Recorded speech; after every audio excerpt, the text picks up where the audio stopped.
আজকের দিনটা একদম ঘরোয়া, শান্ত আর ছোট, ছোট ভালো লাগায় ভরা। সকালে ঘুম থেকে উঠে ব্রেকফাস্টে বানালাম আমার ছোটবেলার ফেভারিট ব্রেড বাটার মেখে তার উপর একটু চিনি ছড়িয়ে। এটা সিম্পল তবুও দারুণ তারপর লাগে। মিশো থেকে অর্ডার করা নতুন ব্লাউজটা এসে গেল, তাই খুলে দেখে নিলাম। নতুন কিছু হাতে পেলে যে ছোট্ট এক্সাইটমেন্টটা হয় সেটা আলাদাই।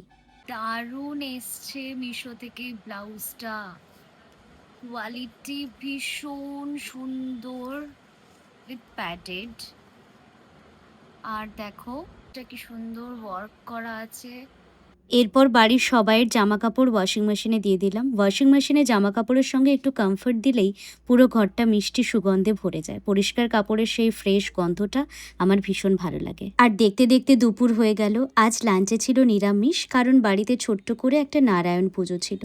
খাওয়ার পর ঠাম্মার হাতের বানানো ঠান্ডা ঘোল, সত্যি বলছি এর স্বাদ কোনো কোল্ড ড্রিঙ্কসেও নেই। দুপুরের অলস সময়ে নাইকা থেকে দ্য অর্ডিনারির গ্লাইকলিক অ্যাসিড অর্ডার করলাম। অনেকদিন ধরেই নেওয়ার ইচ্ছে ছিল। বিকেলে নারায়ণ পুজোর প্রসাদ খেলাম। আর আমার সবচেয়ে প্রিয় সিন্নি তো দুবার খেয়েই নিলাম। আমার দারুণ লাগে সিন্নি খেতে। কার কার সিন্নি খেতে ভালো লাগে সবাই কমেন্ট করে জানিও। সন্ধ্যায় কাজের পালা। আমার যতগুলো গানের শো বুকিং হয়েছে সেগুলোর জন্য ভিডিও বাইট রেকর্ড করতে বসলাম।